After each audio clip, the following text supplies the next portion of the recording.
ایک صاحب کہنے لگے جی وہ آپ اذانوں میں لا الہ الا اللہ ہے ایک دفعہ، محمد الرسول اللہ ایک ہی جملہ، اور جب علی کی بات ہوتی ہے تو علی ولی اللہ وصی رسول اللہ و خلیفۃ لائن لگا دیتے ہیں۔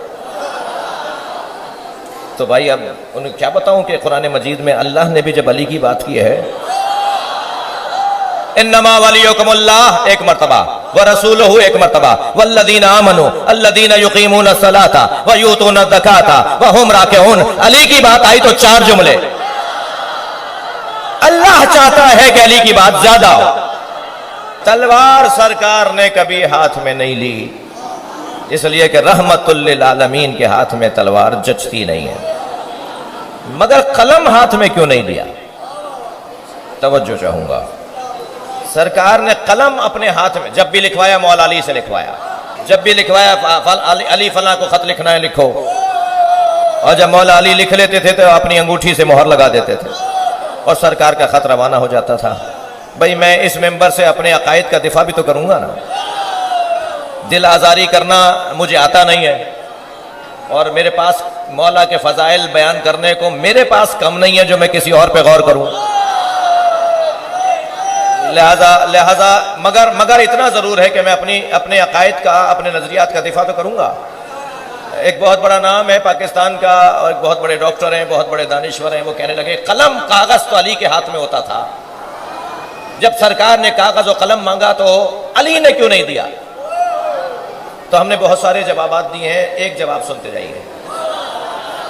جی انہوں نے یہ بھی فرمایا تھا کہ بی بی کے دروازے پہ کچھ نہیں ہوا، تو ہم الحمدللہ ہم نے 46 کتابیں دکھائیں کہ یہ بزرگان علماء اسلام نے لکھا ہے۔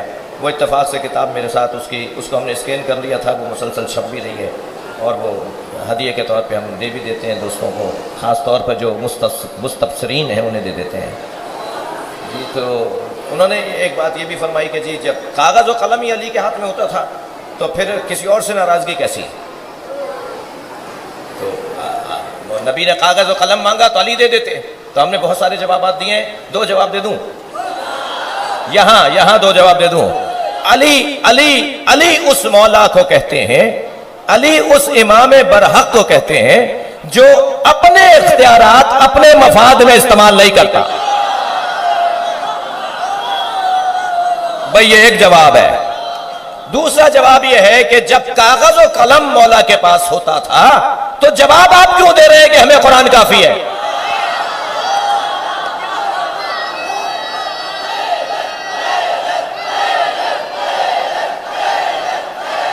بلند تر صلوات محمد و آل محمد پر۔ میں نے آپ سے اجازت لے کر کہا کہ مجھے اپنے عقائد کا دفاع بھی کرنا ہے، اور یہ اس ممبر سے دفاع نہیں ہوگا تو پھر کہاں سے ہوگا؟ یہ اس مجلس کا رنگ ہی کچھ اور ہے، یعنی مجلس کا رنگ کچھ اور ہوتا ہے۔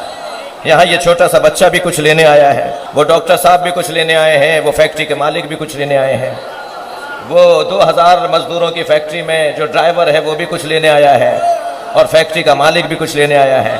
اور وہ فیکٹری کا مزدور جب کودتا پھاندتا مجلس میں آگے آ کے بیٹھا تو اپنی ہی فیکٹری کے مالک کے آگے آ کے بیٹھ گیا، اور بیٹھتے بیٹھتے ہی بے خیالی میں لات بھی مار دی۔ اب یہ جو فیکٹری کے مالک تھے انہوں نے جھک کے دیکھا تو انہی کی فیکٹری کا نوکر تھا۔ اب یہ سوچنے لگے کہ اسے ڈانٹ کر پیچھے ہٹائے، پیچھے بھگائے، اٹھائے کہ یہاں کہاں بیٹھ گئے، میرے آگے آگے کہاں، نظر نہیں آتا۔ فوراً حسین مولا نے خیال ڈالا یہ تمہارا نوکر نہیں ہے۔ بھئی اس وقت ہم سب مجلس میں جوتیاں اتار کے بیٹھے ہیں نا، گردن ہلاؤ، جوتیاں اتار کے بیٹھے ہیں، وضو کر کے بیٹھے ہیں، ہم سب مجلس میں جوتیاں اتار کے آتے ہیں۔ مولا علی نے جوتیوں کا نام دنیا رکھا ہے، ہم اپنی دنیا باہر چھوڑ کر آتے ہیں۔ مجلس کے باہر کوئی حیثیت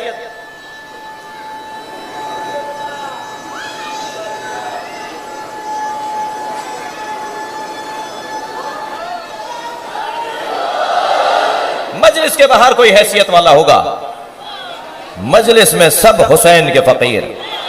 دنیا کی حکومتوں میں وزارت تعلیم ہوتی ہے، اللہ کے نظام حکومت میں وزارت تعلیم بھی ہے، وزارت تربیت بھی ہے، جہاں بہتر انسان بھی بنایا جاتا ہو۔ آپ کی توجہات میرے ساتھ ہیں، یہ جو جگہ ہے نا، یہ اینک بدلنے کی جگہ ہے۔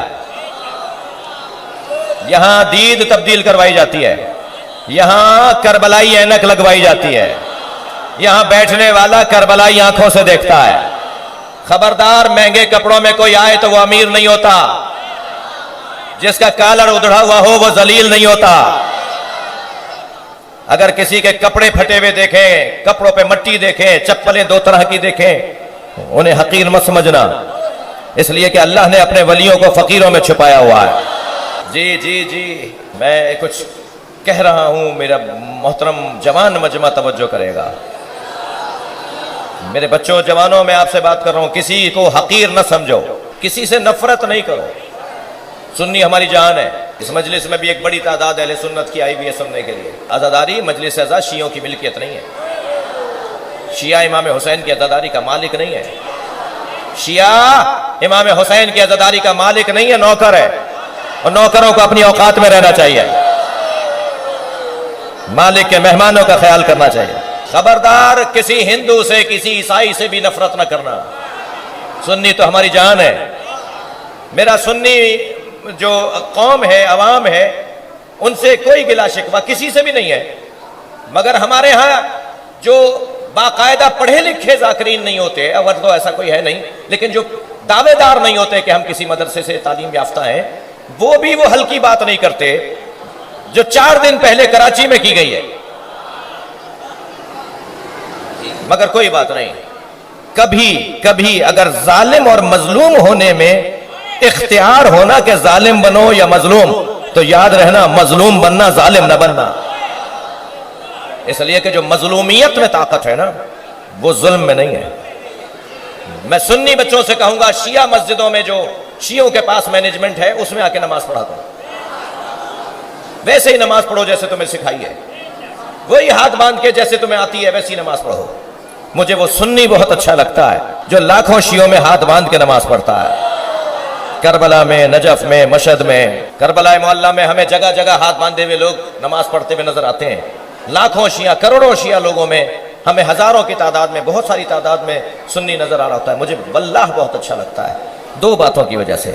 ایک تو وہ لاکھوں شیعوں میں ہاتھ باندھ کر نماز پڑھ کر بتاتا ہے شیعوں سے ڈرنا نہیں ہے، مارتے نہیں ہے۔ یہ جو آپ کا چہرہ ہے نا، یہ بہت حسین چہرہ ہے، اسی خوبصورت چہرے کو برقرار رکھنے کی ضرورت ہے۔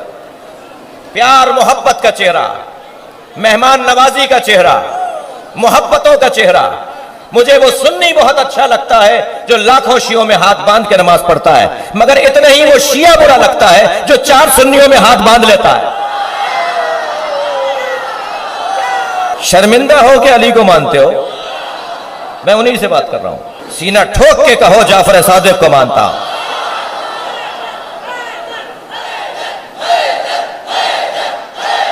لقد ارسلنا موسیٰ بآیاتنا، ہم نے موسیٰ کو اپنی نشانیوں کے ساتھ بھیجا۔ کیوں نہیں لیا قلم سرکار نے ہاتھ میں؟ کیوں نہیں لیا سرکار نے قلم ہاتھ میں؟ جو علی کو لعاب دہن دے تو علی مولا سلونی کا دعویٰ کریں، جو خود اللہ کا قلم ہو، جسے پڑھ کے تم مفتی اور مجتہد بن جاؤ،